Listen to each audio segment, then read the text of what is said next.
إنسان ملتزم، إنسان مطيع الله سبحانه وتعالى، لا سكينا ولا زانيا ولا امرأة.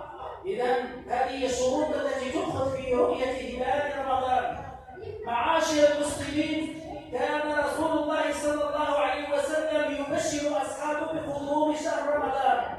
قال النبي صلى الله عليه وسلم: قد أطلكم شهر عظيم مبارك، شهر فيه ليلة خير من 1000 شهر، والليلة فيه خير من 1000 شهر.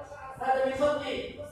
جعل الله تعالى صيامه فريضة وقيام ليله تطوعا. من تقرب فيه خصلة من الخير كمن أدى فريضة.